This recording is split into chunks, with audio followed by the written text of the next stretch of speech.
Es hora de erradicar la desinformación y las falsas narrativas.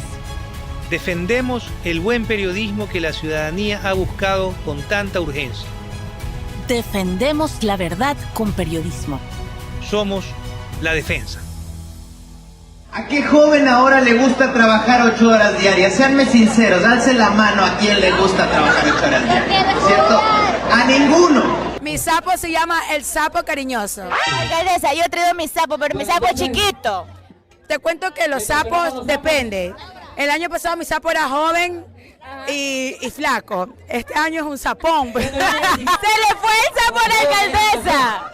Fui comunicado, me enviaron un oficio de la Fiscalía de que se ha presentado una denuncia en contra mía y de mi compañera por un delito de odio. Pues la persona que aparece denunciando es uno de los prestadores, el señor Roberto Gilbert. Economías criminales que mueven alrededor de 30.000 millones de dólares anualmente en nuestro país y que lamentablemente están utilizando como vehículo a organizaciones sociales sin fines de lucro, a ciertas, a muy pocas, para cometer delitos como narcotráfico, lavado de activos, minería ilegal y redes de corrupción.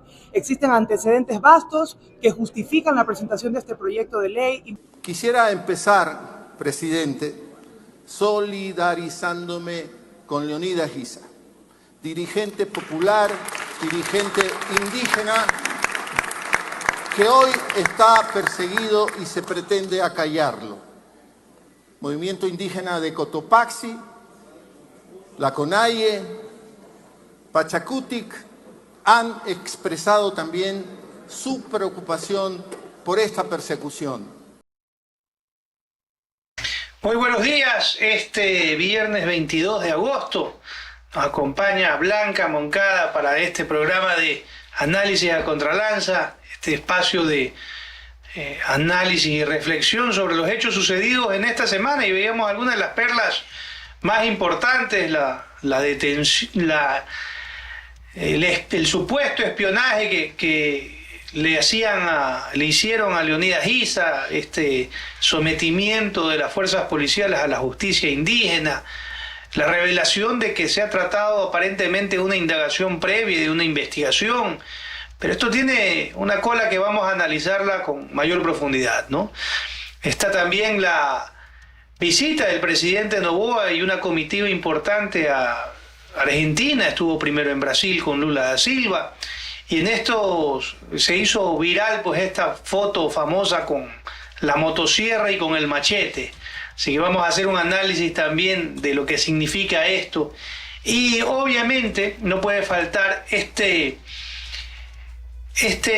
evaluación y esta crítica a lo que sucede en el sistema de salud del país, y lo que han puesto muchísimos medios de comunicación y muchísimos usuarios principalmente a través de las redes sociales. Ya no se necesita ni siquiera que un medio de comunicación lo comunique, lo manifieste, porque los mismos usuarios lo ponen en sus redes, lo ejemplifican, lo presentan.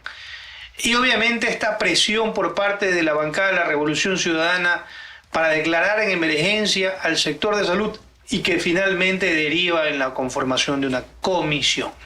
Así que tenemos bastante para analizar, más allá de otras perlas como la de la señora Valentina Centeno, diciendo que 30.000 millones de dólares, como economista, cuando vi esa cifra, cuando la escuché, me parecía bastante rara, ¿no? O sea, 30.000 millones vendría a ser casi el 25% del PIB del Ecuador, el Producto Interno Bruto.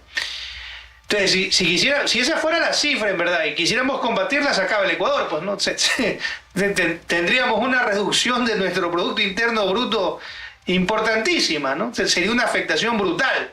Entonces, para ponerlo en referencia y que la gente pueda entender, 30.000 millones de dólares es casi el presupuesto general del Estado. O sea, el presupuesto general del Estado, donde pagamos policía, enfermeros, médicos, obra pública, todo lo que hace el Estado, son 35.000, 33.000 millones de dólares, dependiendo del año cuánto se ponga, pero oscila en esos rubros. Imagínense que sea 30.000 lo que mueven las economías criminales, es equivalente al Estado. Entonces, esa crítica obviamente fue desmentido ya por varias fuentes importantes, pero como alumna de economía hubiera sacado 0. Entonces, vamos, Blanca, buenos días. Bueno, ahora que estoy en época de calificaciones, acabo de entregar mis calificaciones así ayer. Lo vi, cabezoncísimo andaba, macheterísimo. No, yo no soy tan machetero como cuando soy jefe, ¿no? No, sí, tengo que tomar recuperación la próxima semana. Vamos a ver, sí ve que sí los dejo entonces. Dejé un hito que se me quedó un poquito vago, pero bueno. Buenos días a todos, amigos queridos. Les recuerdo que pueden hacer un repaso por todos los productos que hemos hecho esta semana. Han sido, ahí escucho mejor, Omar, no sé qué estaba pasando. Ha sido una semana controversial. Ya Gabriel ha dado como el menú, el resumen de los temas más importantes y nuestros productos, por supuesto, que han destacado en medio de aquello.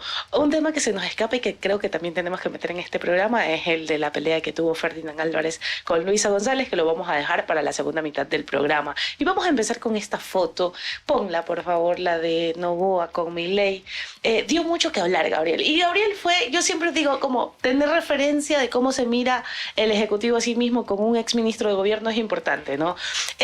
Ya saben, el contexto de aquello es Milei siendo el presidente que recorta presupuesto, ¿no?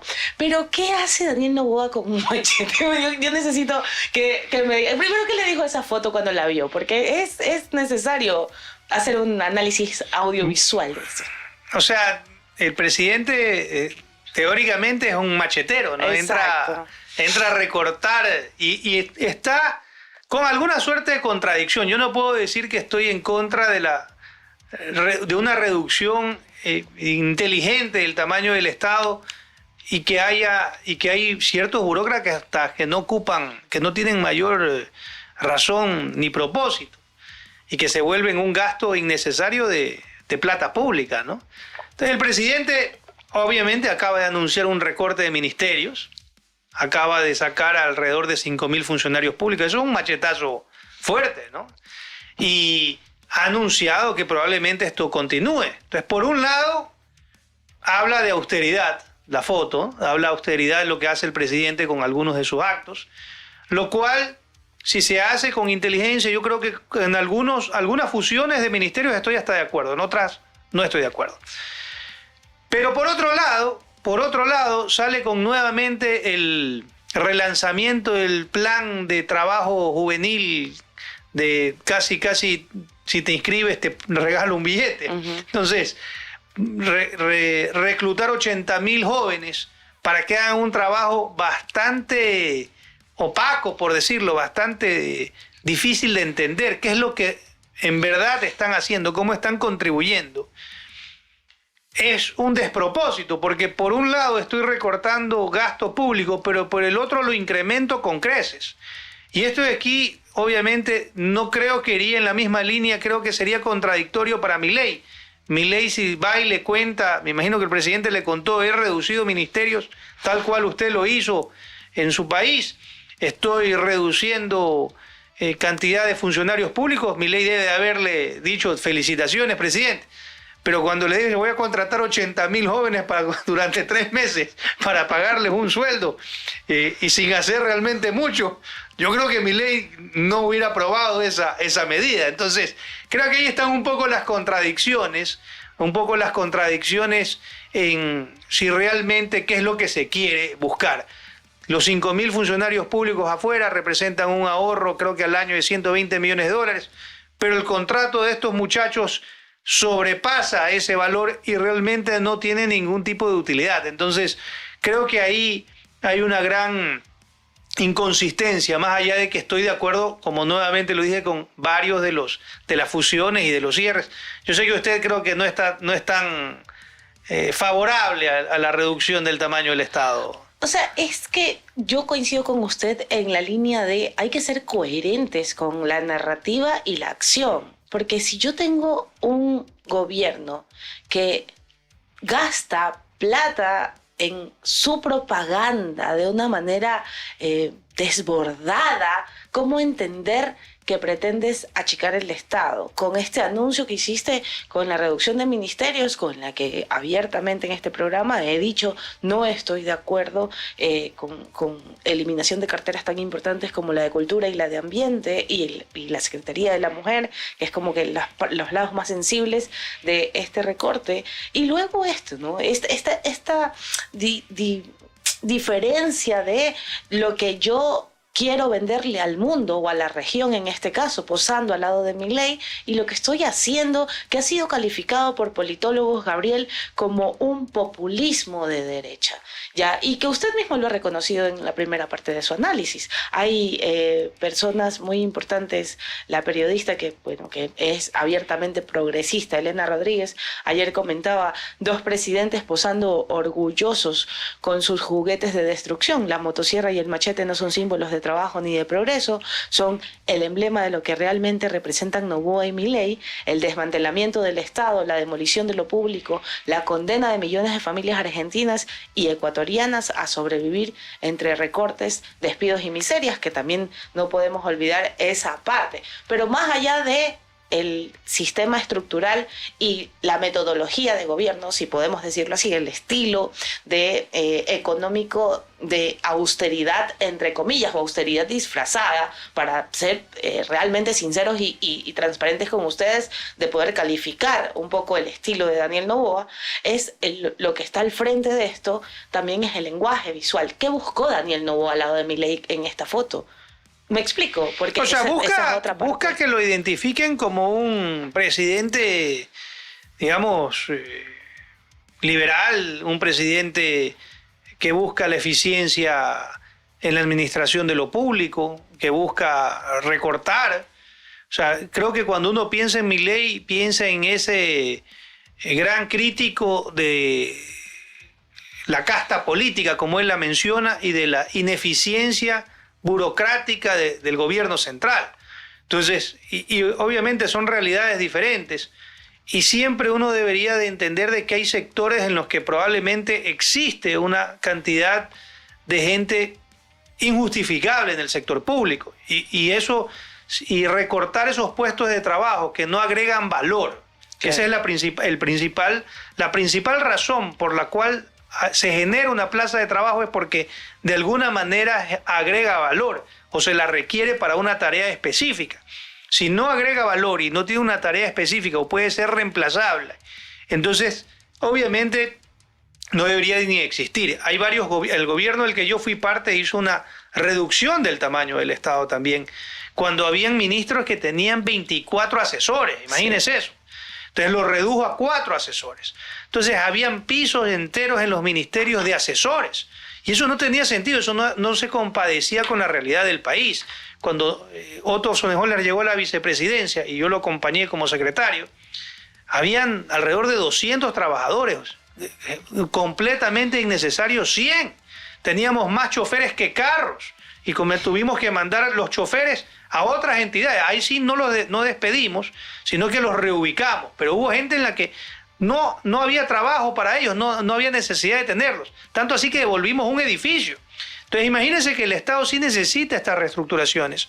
Y yo creo que la foto tendría un mayor impacto, al menos en el Ecuador, creo, o para el cierto nivel que hace análisis y crítica, si es que las políticas del presidente Noboa fueran consistentes. Pero como vemos, hay exagerados gastos en ciertas áreas. El tema de publicidad también, acaba de sacar que en 17 millones, en el poco tiempo que tiene, un poco menos de $1 millón por mes invertido en publicidad. Pero ni siquiera es publicidad de servicio público, de decir, vayan a vacunarse a tal lugar, se requiere gente para algo, o sea, algún aviso de utilidad pública, sino que es básicamente propaganda. Yo cuando vengo acá escucho radio y veo qué bestia, voy escuchando la radio obviamente, y hay una gran cantidad de cuñas que apelativas a esto del nuevo Ecuador y el nuevo Ecuador y el nuevo Ecuador. Y me recuerda mucho a la época de Correa, que eran propaganda, no era publicidad o promoción de servicios públicos. Claro. Es decir, va a haber un corte, ¿no? De ahí dicen, no quieren que va a haber un corte programado de energía a tal hora, de tal lugar, en tal jurisdicción, en tal territorio. O se van a hacer campañas, vaya a atenderse a tal lugar. Entonces, se puso play en YouTube. Entonces, yo creo que ahí la foto intenta comunicar eso, ¿no? Dos presidentes que rompen moldes, dos presidentes que son críticos del status quo, digamos, porque y que obviamente Milei representa un cambio de tendencia en Argentina completamente opuesto a lo que existía antes y con una lucha de frente contra el kirchnerismo. Sí. Aquí, digamos que Noboa intenta o dice representar eso, pero muchas de sus acciones no son compatibles o no son comparables. Y yo le decía la foto por ejemplo, de la señorita Vélez con Adorni. Sí. Y son dos tipos con dos personas que tienen diferencias importantísimas en cómo tienen su actitud frente a los medios de comunicación. O sea, mientras Adorni le da la cara y es crítico y es duro con la prensa, o sea, tienen unas intervenciones en las cuales hay críticas de ambos lados. Pero hay una particularidad importantísima que rescatar, que es que da la cara y está ahí contestando las preguntas. Y Milei es muy crítico de la prensa también.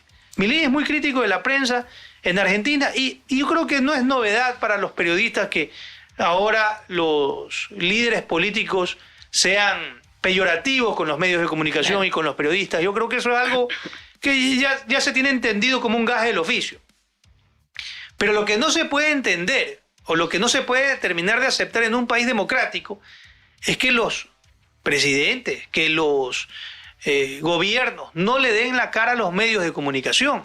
Por el final del día se pierde este elemento democrático que es la representación de los intereses ciudadanos en los medios de comunicación, en el periodismo.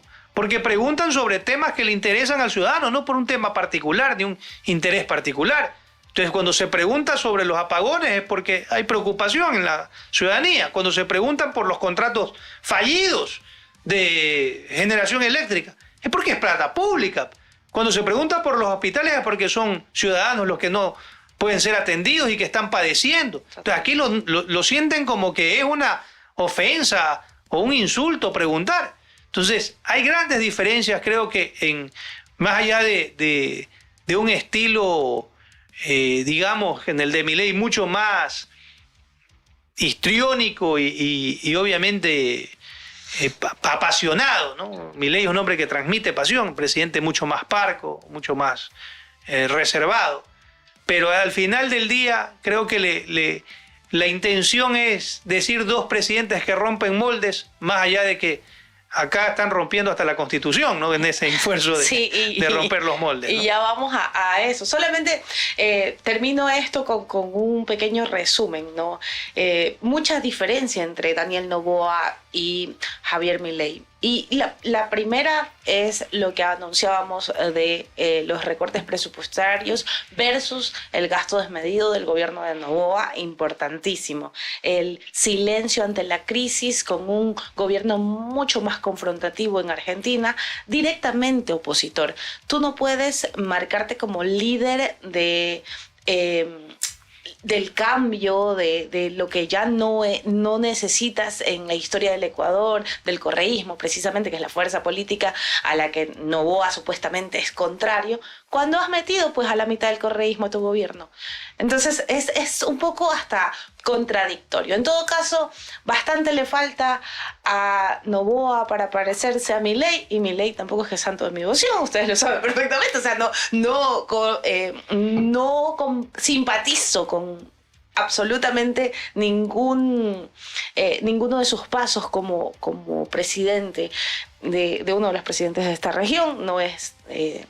No soy su fan, pero en todo caso muchas diferencias entre los liderazgos. Importante. Y ahora, a propósito de lo que le decía, también nos vimos, y que había dejado por fuera ese tema que me parece muy importante tomarlo, es un Daniel Noboa que manda una carta a la Corte Constitucional para que desaloje el edificio y luego recula.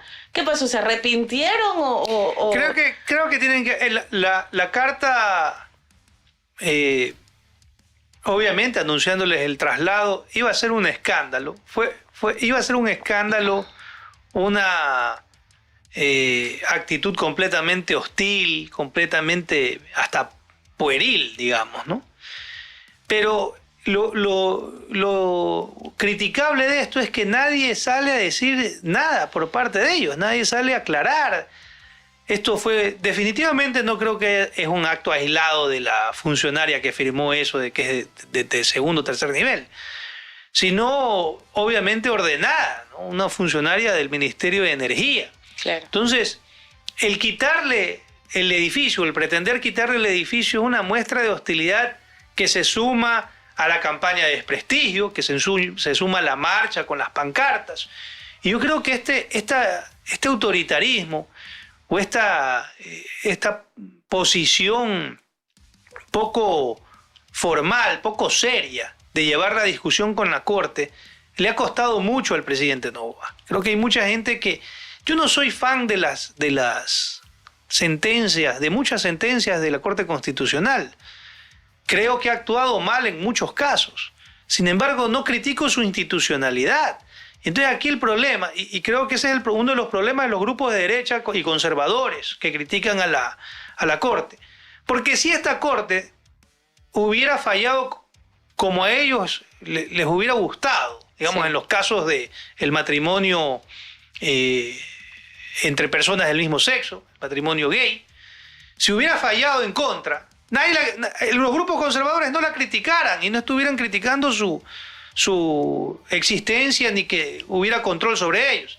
Si no hubiera el fallo, yo estoy en desacuerdo con el fallo sobre el niño de Santa Elena y sobre esa orden de capacitación, de darle formación a los profesores para cuando tengan un caso de estos. Hay que entender bien esa sentencia. Sí. Digamos, si hubiera fallado la Corte en contra y no hubiera ordenado eso, estoy seguro que los grupos conservadores no estuvieran criticándola. Entonces no se trata de un tema de qué es lo que deciden. Yo estoy en contra de algunas de las posiciones de la Corte Constitucional, pero creo que es importante defender la institucionalidad. Y si se quiere que se vaya a la Corte, ok, haga la constituyente, convoque a la constituyente y que la gente decida, que el pueblo decida. Pero no a través de estos mecanismos de presión, no estos mecanismos de que te voy a desalojar, te saco. ¿Quién sabe si eso es lo evidente? Si lo evidente es la marcha, si lo evidente es la campaña de difamación, si lo evidente son las pancartas, si lo evidente es la carta pretendiendo quitarle el edificio que luego recularon, ¿qué será lo que sucede por debajo? ¿Cuáles serán las amenazas que llegan a través de asesores? ¿Cuáles serán los comunicados? ¿Cuáles serán los mensajes que mandan? Porque esto de aquí no es simplemente lo que nosotros vemos en la superficie, lo que es claro para todos, sino que debe de haber un lobby abajo y una influencia y unas amenazas que han de ser terribles para esta gente. Probablemente no les han encontrado nada. Y por eso es que todavía no han sido humillados ante la opinión pública.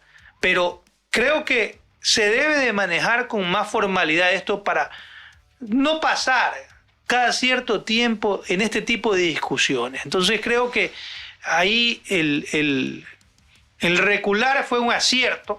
El recular fue un acierto porque definitivamente, no sé a quién se le haya ocurrido recular, pero en todo caso tomó la decisión correcta. Ya estaban poniendo el grito en el cielo cuando empezó a ponerse. Es como, no, yo imagino que alguien dijo, esto va a ser una avalancha. Olvídate. Alguien tiene que haber tenido la sensatez de decir, paremos esto de aquí, paremos esta decisión, pero realmente ahí se nota que debe de haber un grupo, un poco, o alguien, o algunos individuos un poco más racionales en esta lucha, ¿no es verdad?, que digan, detengamos este tipo de acciones que ya pasan por un abuso que desdice de un gobierno que se manifiesta diferente, ¿no?, que se manifiesta distinto. O sea, esto es algo que veíamos en Correa y por eso mucha gente comienza a comparar al presidente. Entonces tiene que desmarcarse de esas acciones y tiene que, ante los retos que demandan, que obviamente en un Estado de Derecho hay una separación de poderes, pero ante esos retos, aplicar más democracia. Y eso es, pongámoslo que la gente decida, llamemos a una constituyente como se manifestó en campaña. Ahora, claro, los tiempos cambian, pero esta belicosidad y esta hostilidad creo que no le hace daño, no le hace bien al país. Creo que no le hace bien al país, nos hace ver como una república africana de los 70 casi, ¿no? Que por cierto, hay un plus informativo. Ha salido ya un informe de Estados Unidos que pone a Ecuador y a El Salvador en la misma línea de de las extralimitaciones contra los derechos humanos. Interesante.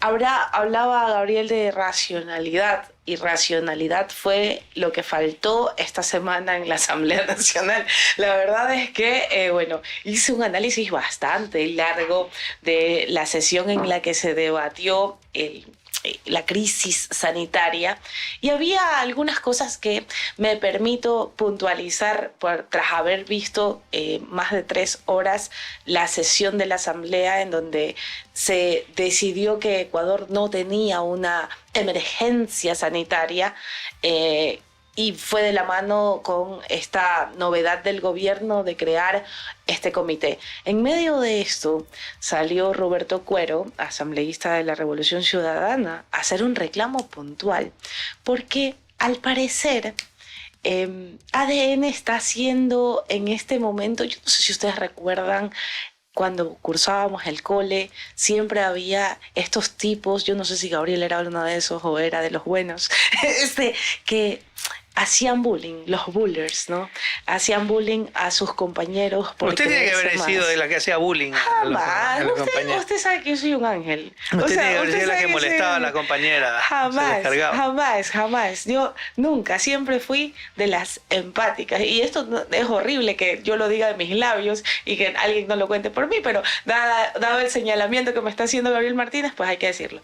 Eso es lo que está pasando en la Asamblea. Es básicamente como, nosotros somos ADN. Y una de las cosas que se reclamó en esta sesión, antes de hablar de la salud, es precisamente la prepotencia. Y lo digo con palabras de Roberto Cuero, ¿no? Que dijo, hay una especie de prepotencia en esta asamblea. Es terrible cómo se está...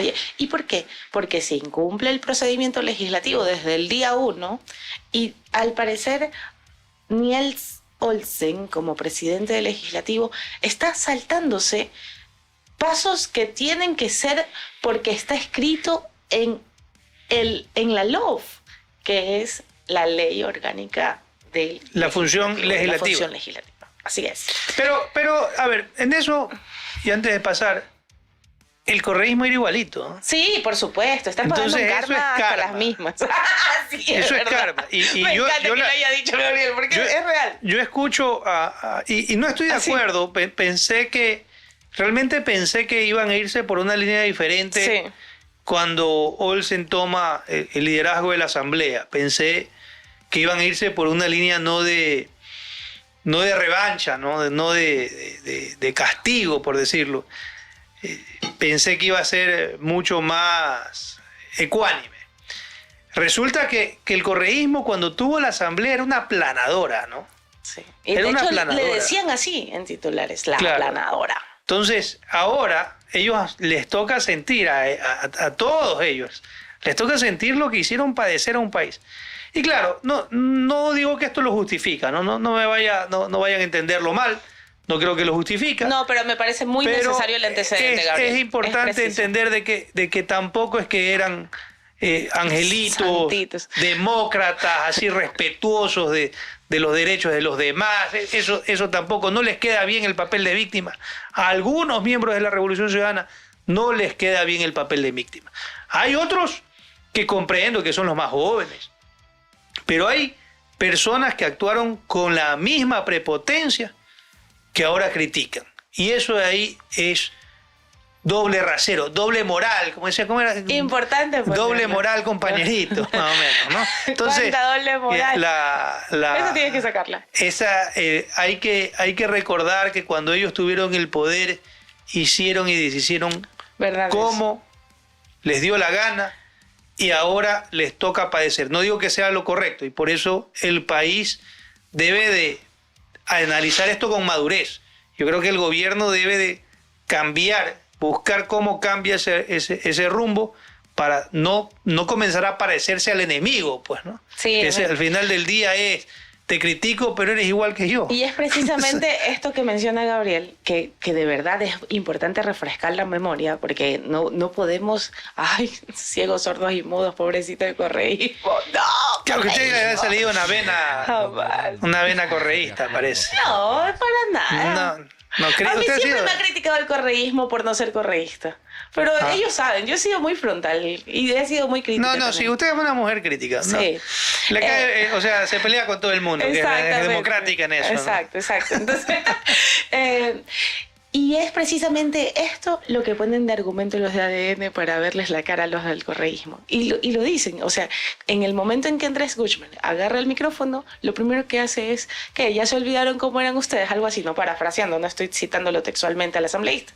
Y básicamente iba por la línea, ¿no?, de esto.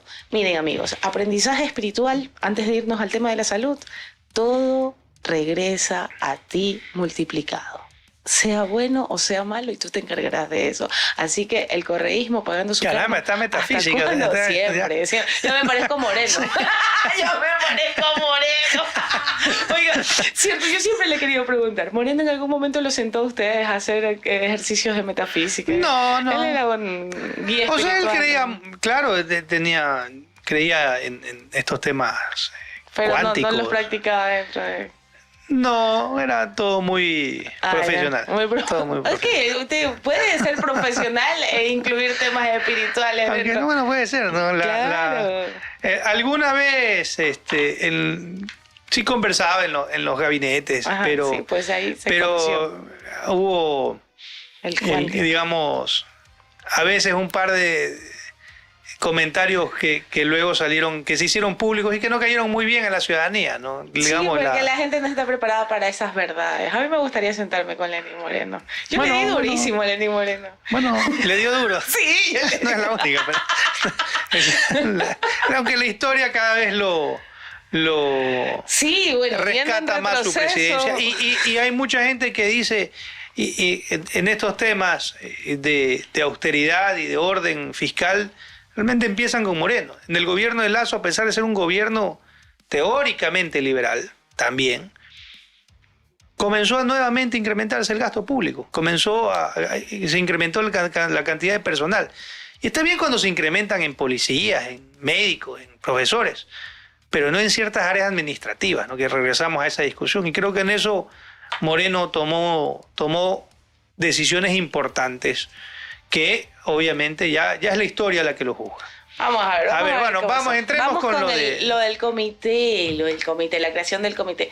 ¿Soluciona o no soluciona el comité? Mire, Gabriel, y ahí sí, ¿no? La administración pública es importante, pero hay algunas cosas que me gustaría precisar antes de darle paso. Y es, como periodista, ¿no? Siempre digo, como periodista, mi mirada. Pasaron 2 años desde que ustedes llegaron al poder, ¿ya? No fue hasta que reventó el escándalo de los niños del hospital universitario, de la investigación que sacó Diario Expreso, en donde empezaron como, ¿qué armamos de agenda? ¡Rápido! Armemos un comité. No estaba en un plan de gobierno, no. Fue una situación que se sacaron de debajo de la mesa para salvar. Y la salvaron de una manera estratégica, con narrativa desde la Asamblea, diciendo, no es emergencia, necesitamos resoluciones integrales, con la voz de Andrés Guzmán como representante del Ejecutivo y, autoseguido, horas después, el anuncio de este comité. ¿Cuán factible es? Porque ahora, bueno, un poco, ¿cuál es la mirada que usted tiene? Porque yo tengo muchos puntos contrarios. Yo creo que esto de aquí le juega mal al gobierno el haber defendido una posición indefendible. Claro. Primero, ya tienen suficiente tiempo en el poder como para haber hecho los diagnósticos. O sea, este es un discurso de que sí, que hace 15 años por favor, o sea, ayer el discurso de Lama von Buffal, realmente hablar de que esto es un problema de hace 15 años. ¿Y por qué tú lo dijiste cuando fuiste ministro de Salud? Pues, si fue ministro de Salud. Entonces, ¿cuál es el problema? El problema son las derivaciones, entonces también, pues. Entonces, que acepte que ha habido, que dice que es un modelo corrupto. ¿Cuál es también es el modelo corrupto? Derivar a clínicas privadas. O sea, porque ahí, ¿por qué no contesta acerca de la participación que tiene su familia en recibir derivaciones? Por Dios. Que bien puede ser todo correcto. Pues si es todo correcto, dé la cara, pues. Tan sencillo como eso. Entonces me parece que se llenan de una retórica que ya la gente tiene que ser o muy ingenua, ¿no? Por no decir algo más fuerte, para creer de que recién vienen a darse cuenta de este problema con el quinto ministro de Salud, pues. Pero Gabriel, aunque a usted le parezca mentira, hay gente que dice, qué lindo. Yo he visto muchas críticas en redes a la posición de Guzmán, sí, que creo que es un tipo bien intencionado y que está siendo utilizado para esto. Porque, ¿cómo puede decirle a alguien, cómo puede decir qué sentirán los padres de los neonatos que murieron en ese hospital? ¿Qué sentirán cuando lo escuchan decir de que no tiene nada que envidiarle a una facilidad del sector privado? Pero en el sector privado no se mueren, pues. Entonces, ¿cómo puede sentirse un padre de familia que acaba de perder a su hijo escuchar a un asambleísta decir eso? O sea, cero empatía, cero sensibilidad. Entonces creen que simplemente porque lo afirman, ¿no? Así es. Es simplemente decir, yo afirmo que esto está bien, entonces como lo afirmo que está bien, no pasa nada. Pero señor, vaya y vea. Escuche, vea, hasta medios como Diario El Universo, que son tibiecitos con el gobierno. Le han sacado una serie de reportajes en donde le ponen todo lo que está mal con la salud pública. Entonces, ¿cómo puede ser posible que ellos digan no pasa nada? Y por último, si ya se les presenta este problema, agarren el problema, hagan lo propio, que es lo que intentaron hacer al final, ya contra las cuerdas, y digan, vamos a resolverlo. Es verdad, hay un problema, vamos a resolverlo. Entonces, han intentado, me parece, los resultados determinarán qué sucede con esto de la comisión que han formado, más allá de que ya existían otra institucionalidad, ya existía institucionalidad para esto, y no es que la crean nuevamente. Entonces aquí la gente se inventa el agua tibia. Ponen la nueva institucionalidad. Y en la misma crítica, escuchar decir es que los mandos medios no estaban ejecutando la plata. Por el amor de Dios, entonces ¿para qué existen ministros y viceministros? Entonces este es un gobierno que le echa la responsabilidad a los mandos medios. Y esto es muy parecido a lo que sucede con lo de Progen y lo de ATM, claro, en el cual los mandos medios son los que están siendo judicializados por los problemas de estas contrataciones. Y los ministros, bien, gracias. Ni siquiera la responsabilidad política, porque ahí sí diferencio lo que puede hacer responsabilidad penal de la responsabilidad política. Pero venir a decir, después de un año y más en el gobierno, que sus mandos medios no están ejecutando, pero todo esto se sabe por el escándalo público, si no, no hubiera pasado nada.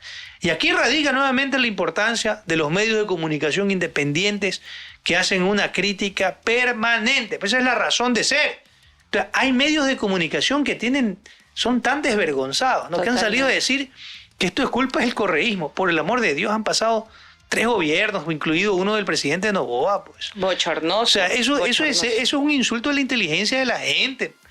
Entonces, por último, critiquen a los 2 últimos. Pero entonces, no se puede ser tan cínico y pretender que no haya crítica. Entonces, yo creo que le ha jugado una mala pasada, pero por lo menos han decidido hacer algo. Y creo que ellos, y lamentablemente no hay nadie a nivel político que se lo diga, ¿no? Ustedes, señores, como usted le acaba de decir, sí, ustedes han hecho esto porque hemos puesto el grito al cielo, porque hemos reclamado, porque hemos visitado, porque hemos expuesto esta realidad. Y entonces por eso es que están tomando esta decisión. No es por iniciativa propia. En todo caso, yo creo, y todavía le doy un voto de fe al ministro Martín, Jimmy Martin de la Universidad Católica, creo que es un joven bueno, capaz. Ojalá no se deje permear por estas simplezas de simplemente la culpa fue de otro, los medios politizan, los políticos hacen escándalo. O sea, si se está muriendo la gente, ¿qué pretendan? Que manden una carta, un oficio reservado. O sea, ¿cuál es la alternativa? No decir nada. O sea, por el amor de Dios, tiene que la gente entender. Los políticos deben de entender de que están ahí para el escarnio y que todas sus actuaciones y sus decisiones van a ser criticadas o por lo menos, y si son positivas, reconocidas, ¿no? Pero esto de aquí no hubiera sucedido nada si no existía la crítica de los medios independientes, si no existía la bulla del correísmo, y hay que reconocerlo, dentro de la asamblea y muchos asambleístas de ellos recorriendo, exponiendo, y que esto de aquí no puede pasar, no se puede resolver un problema si uno no lo reconoce. Y venir a decir que hay mafias ahorita que se dieron cuenta hace 2 días, hace 3 días, no, por favor, yo creo que son gente mucho más capaz para que salgan con ese tipo de narrativas tan sencillas. Y creo que se valoraría más desde el público. Creo que yo lo valoraría más como individuo, como un ciudadano. Que ellos acepten de que hay un problema y que simplemente reconozcan y se pongan a trabajar y que no intenten justificarlo en 20.000 razones inexistentes o que probablemente tengan alguna influencia, pero que ya no son realmente la raíz del problema cuando hay autoridades nuevas. Lo que dice Guzmán es que en la emergencia se roba, pero cuando hubo el tema energético hubo emergencia. Así es. Entonces, y si usted pone al administrador, usted lo pone. Usted es el responsable de la cartera. Y usted declara la emergencia. Y le roban, o es tonto o es cómplice. Entonces, por favor, la lógica es de niños de primer grado. Eso es lo que apuntaba la asambleísta de Sintonio en este espacio esta semana. Decía, ¿cómo pueden decir, ay no, emergencia no, porque en emergencia hay corrupción? Por Dios, son ellos, son funcionarios de ellos. ¿De qué me estás hablando? ¿Le tienes miedo a tus propios funcionarios? O sea, es como el gobierno, como en esta ocasión no tiene de dónde sacarse al enemigo, se lo inventa desde dentro de sus entrañas. Es horroroso. Y no darnos cuenta es peligroso, amigos. Y es canalla, yo me permito aquí decir, es canalla y poco empático tratar de minimizar una crisis que ha causado tanto dolor en los más pobres de nuestro país. Una crisis que quien no la vive en piel no la dimensiona. Quien no ha pasado por un hospital público, penurias, quien no ha tenido que dormir en pasillos fríos, quien no ha tenido que ir a sacar de donde no tiene para comprar medicina, no puede darse el lujo de minimizar una crisis sanitaria como la que está viviendo, y esto lo digo específicamente por Andrés Guzmán, y también le tiro la bolita, que sé que es más pueblo, que sé que viene de abajo, pero parece que se olvidó, a Jorge Chamba, que se atrevió a ir a un hospital a decir, tranquilos, el 80% de pacientes ya está contento. No, eso es ser canalla. Es ser canalla y es no tener un ápice de empatía. Y lejos de, porque como quieran solucionar el asunto, ya está, habrá que evaluar luego en este momento que crearon ese comité. Hoy todavía hay gente esperando. Miren, yo, y aquí voy a hacer un paréntesis de 3 minutos, de dos minutitos robándoles. Hay un caso de una vecinita mía, que fue vecina mía. Ella tiene un problema de sangre y está esperando su jubilación temprana. No sé, tiene un nombre técnico aquello. No le dan la medicina porque es muy cara, la medicina que ella necesita para poder subsistir. Y en este momento está esperando la jubilación. La tienen colgada más de 1 año y no le dan respuesta desde Quito. Ese tipo de cosas no puede pasar en nuestro sistema de salud. No puede pasar y es horroroso. Bien, amigos, vámonos al otro tema. Y ahora sí, Gabriel, ¿espionaje e investigación a Leonidas, o sea, o investigación. En primera instancia sorprendió a todo el mundo, ¿no? El anuncio de la CONAIE, Isa una noche diciendo, descubrí que me espiaban, y luego Fiscalía poniendo sobre la mesa el caso Cuy, así le llaman al caso. ¿El caso Cuy? El caso Cuy. No había visto que lo habían denominado el caso Cuy. Recién acabo de enterarme gracias al Universo. Capibara también le dicen. No, el caso Cuy, el caso Cuy. Pero dentro de los chats supuestamente también le dicen... El caso Capibara. A ver, yo creo que y aquí hay varios temas que analizar, ¿no? Porque primero, bueno, teóricamente la Fiscalía dice que hay una indagación previa. Sí. Y dentro de esa indagación previa se han ordenado estas acciones, estas actividades, estas tareas de seguimiento al expresidente de la CONAIE, ex candidato presidencial Leonidas Issa. Y obviamente esto de aquí, si es un tema judicial, formal, no habría de qué sorprenderse. Hay una razón, digamos, que debería de ser un poco más transparente, sí, por la connotación que ha tenido. Pero lo que señala Issa es que esta gente casi que le ha tirado el carro encima cuando se vieron descubiertos, que ha estado haciéndole un seguimiento, que ha estado exponiéndolo. Y a veces en estos casos, claro, Issa no es... Puede ser criticado por varias de sus acciones. Yo estoy en contra del señor Issa y de su pensamiento, pero completamente.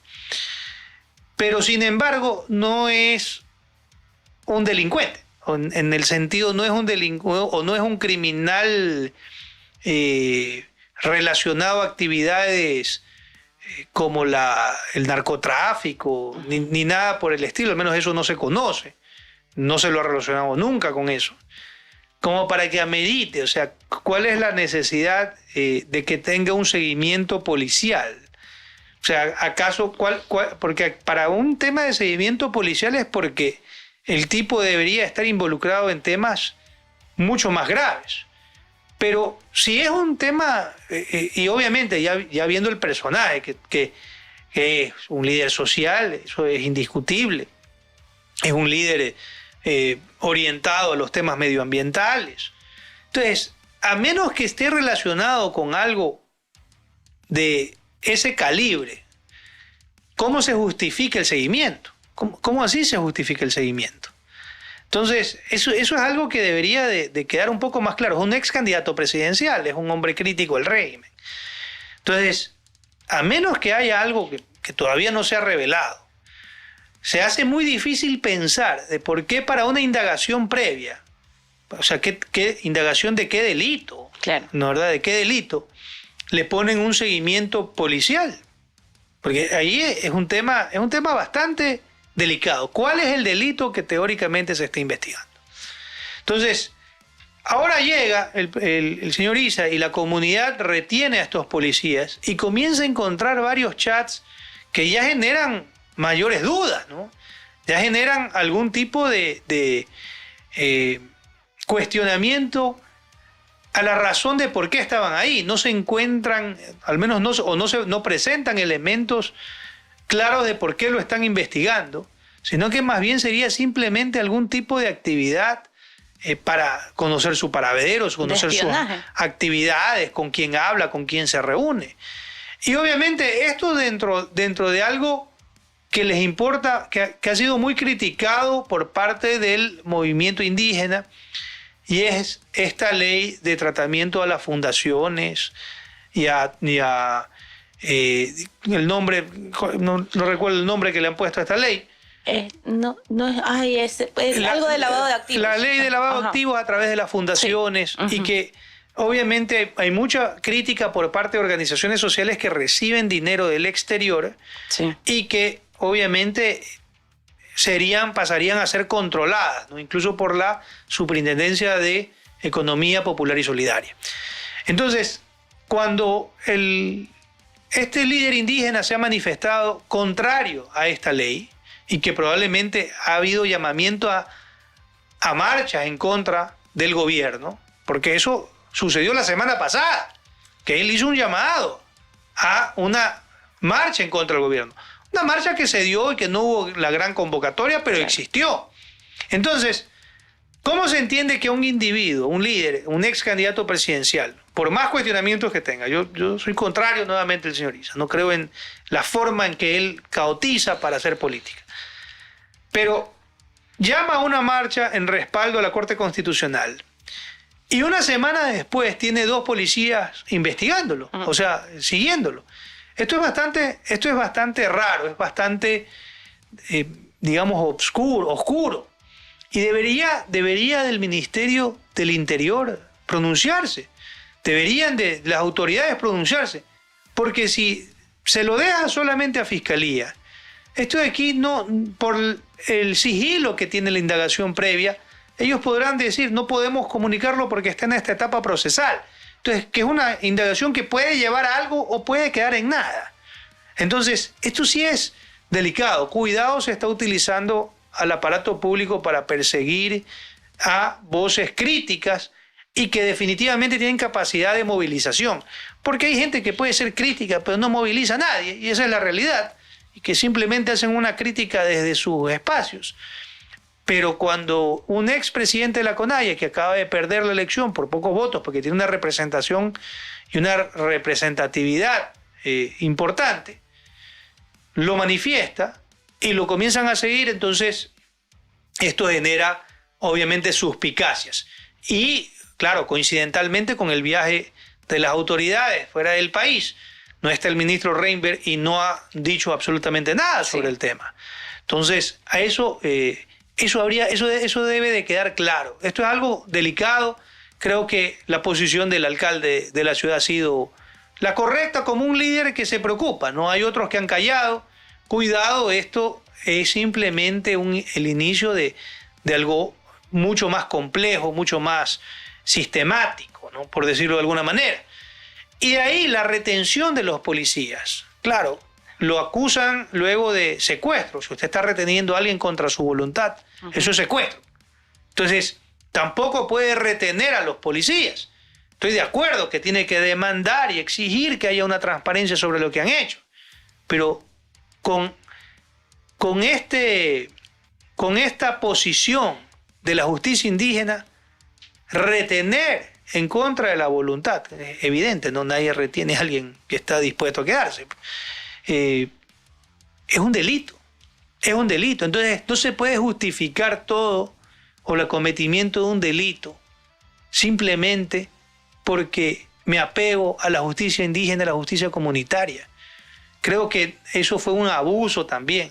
Y muchas de las cosas que hacen, cerrar carreteras, afectar a empresarios privados, destruir propiedad pública, como sucedió en el 2019 y en el 2022, fueron actos completamente cuestionables de este líder indígena.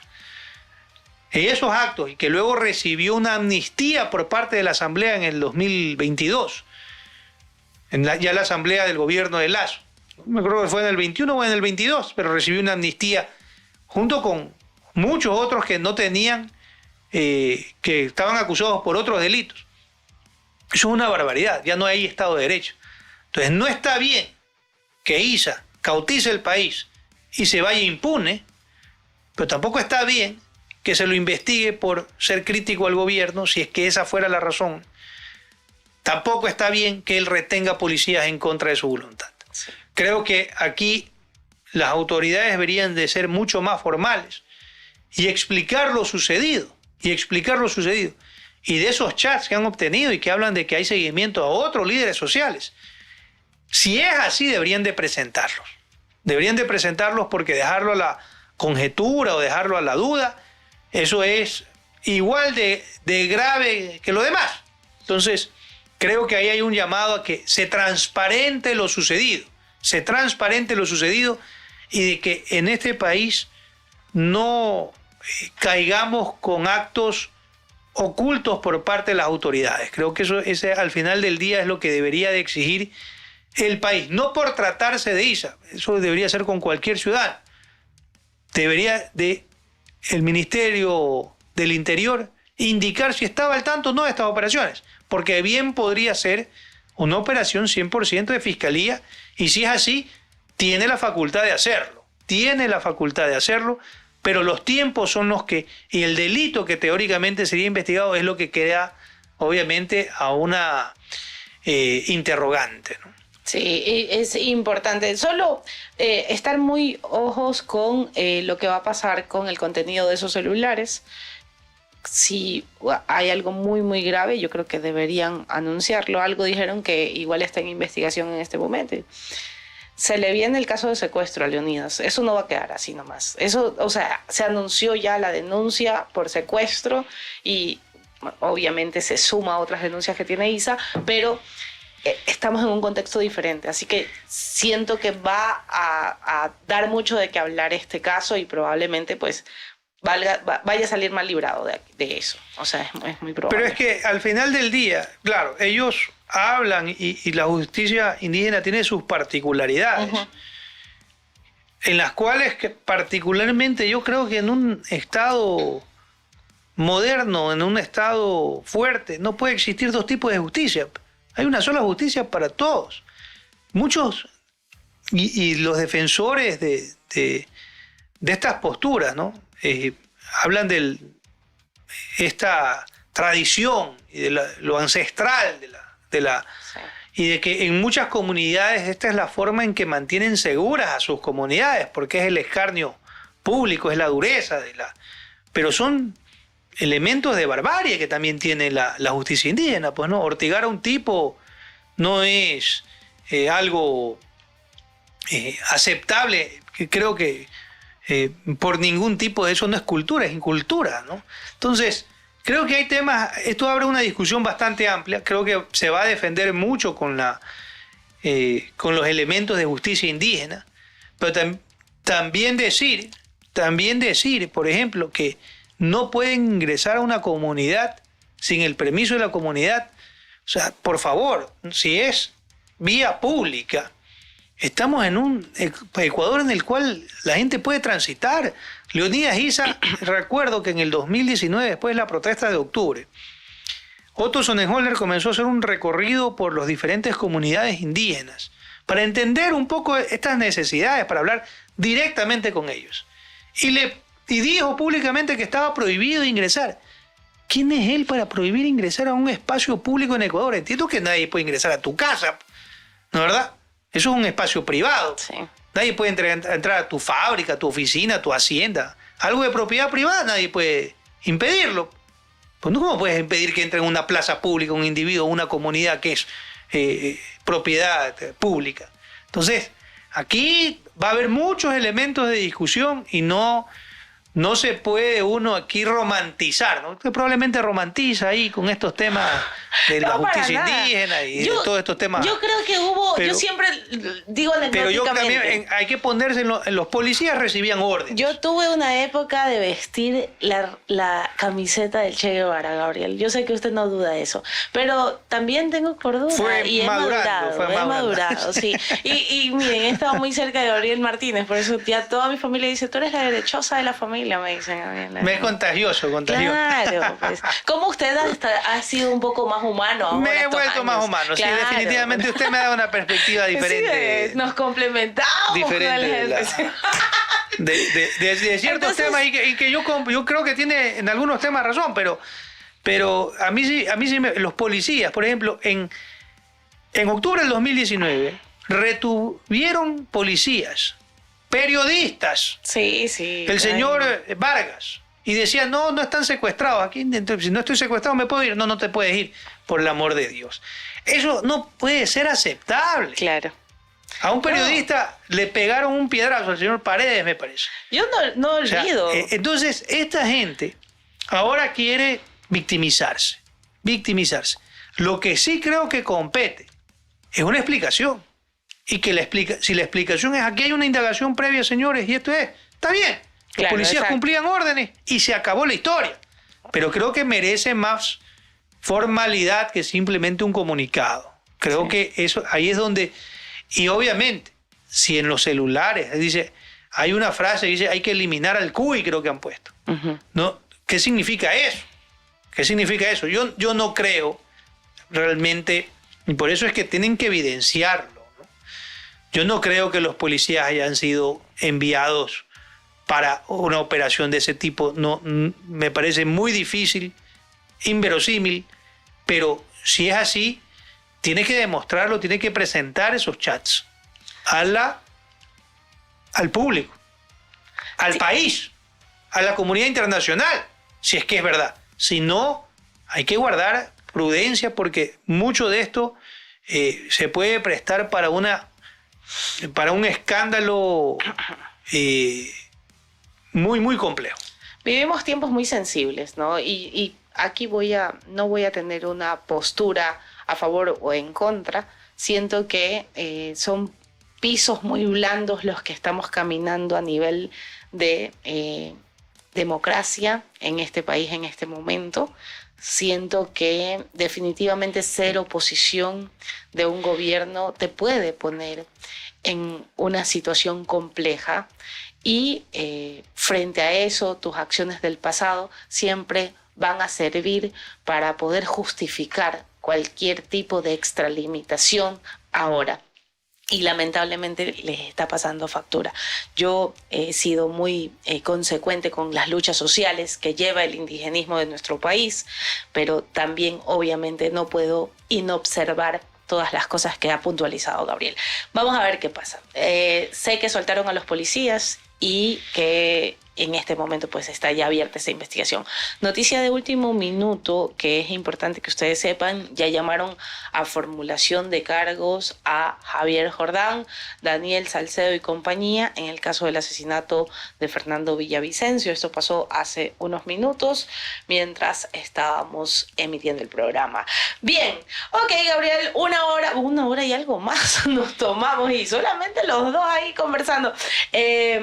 Una puntualización, creo que es importante mencionar lo de la judicatura, ¿no? Que vamos a entregar también un tema este fin de semana. Eso es importante, lo que ha denunciado la periodista Expreso Sara Ortiz, de que el señor Favara ha mentido en su declaración, en una pregunta puntual, ¿no? Si podemos poner el tuit importante. Lo tienes en el que le preguntan al aspirante a ser parte del Consejo de la Judicatura si está en un proceso de, investigación por actuaciones dentro de sus funciones como juez, si está inmerso en un proceso de evaluación por sus actuaciones como juez, el señor, un proceso disciplinario, ¿no? El señor Favara ha contestado que no, y esto no es la realidad. El señor está inmiscuido en un proceso de evaluación de su actuación como juez porque se permitió el archivo de una denuncia por abuso sexual. Entonces, aquí lo grave, más allá y saliendo de que también es grave si se permitió, pues obviamente, el archivo de una causa de abuso sexual, es una locura. Totalmente. ¿No es verdad? Si el hombre es inocente, declárenlo inocente. Si es culpable, declárenlo culpable. No permita que expire. ¿Cómo alguien que pretende juzgar a los demás jueces miente en un documento público? Esto es muy delicado. Esto habla mucho de la probidad del individuo.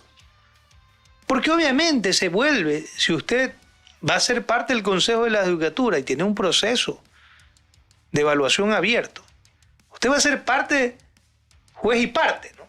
Parte juzgada, parte jugadora. Entonces, creo que hay un terrible conflicto de intereses. Pero el país parece que no se conmueve. No se conmueve de que hayamos tenido personas como Wilman Terán en la Judicatura. Entonces ya es un mal recuerdo nada más Wilman Terán. Y varios de esos miembros del Consejo de la Judicatura que tienen procesos penales abiertos, incluso uno se fue también sentenciado y ya cumplió su pena. Entonces, cuando la mayor o la institución que tiene que velar por los concursos de los jueces, por la evaluación a los jueces, está constituida por personas que tienen procesos legales o que son cuestionadas por sus actos. Entonces, ¿cómo pretendemos tener una mejor justicia? O sea, es una contradicción notoria. Entonces, el país parece que no le importa que el señor Godoy defendió a narcotraficantes, no le importa. No le importa que el señor Favara esté inmiscuido con este tipo de actos, de mentiras. Entonces esto es muy grave, porque la sociedad debería de repudiarlo. Los actores políticos deberían de tener posición, pero hay un silencio impresionante. ¿Y qué va a suceder? Probablemente nada. Probablemente nada. O sea, aquí la gente puede hablar, puede criticar, alguna gente quedará para el récord simplemente de que se lo advirtió.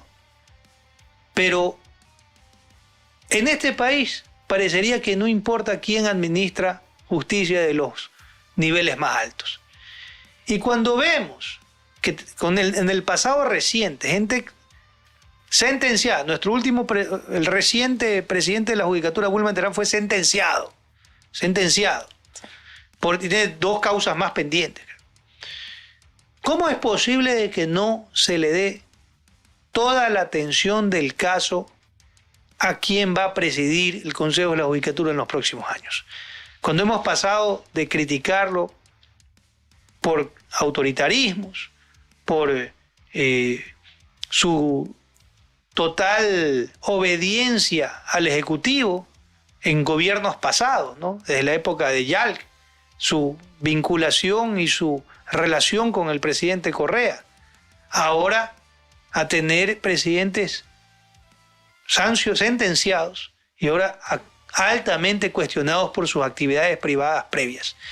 Y que los narcotraficantes deben de tener abogados, por supuesto, todo el mundo debe tener su abogado. Yo no dudo de eso. Pero de ahí que pretenda ser presidente de la Judicatura, eso es algo bastante curioso, por decirlo menos.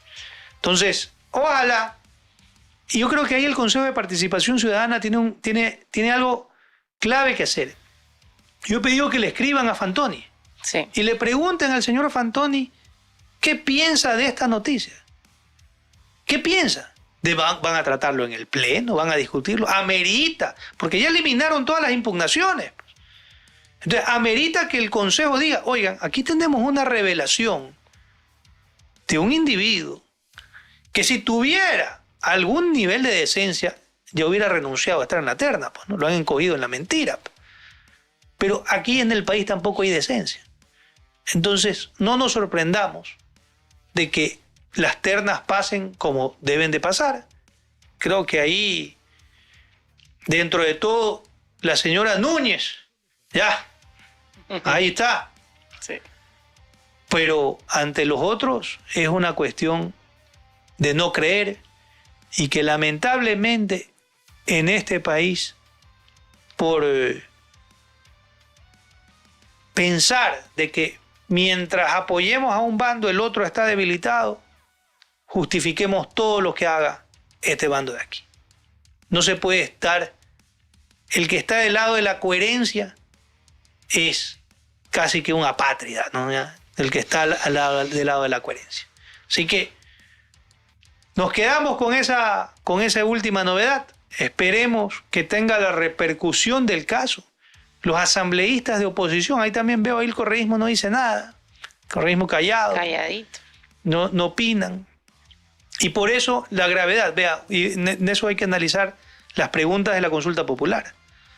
Porque con este mecanismo y esta reducción, y yo estoy de acuerdo que tenemos una pésima asamblea, pero con la reducción de la asamblea que se propone vamos a tener es morado y celeste, ¿no? O sea, solamente vamos a tener Revolución Ciudadana y ADN. Entonces, ya para el resto del país, que no quiere pertenecer a ninguno de los dos bandos, está completamente complicado. Así que ojalá tenga la repercusión que se merece esta última noticia y que algo suceda en el Consejo de Participación Ciudadana. El señor Fantoni le debe al país una postura sobre este tema. Con eso nos despedimos, recordándoles que en La Defensa entendemos que la verdad no es patrimonio de nadie, pero defender la obligación de todos. Que tengan un gran fin de semana. Chao, chao. Nacidos para defender la verdad, con periodismo de rigor, precisión y veracidad. Un canal digital de análisis y crítica, con investigación de alta rigurosidad y una narrativa audiovisual moderna para llevarlos más allá de la noticia y acercarlos a la realidad.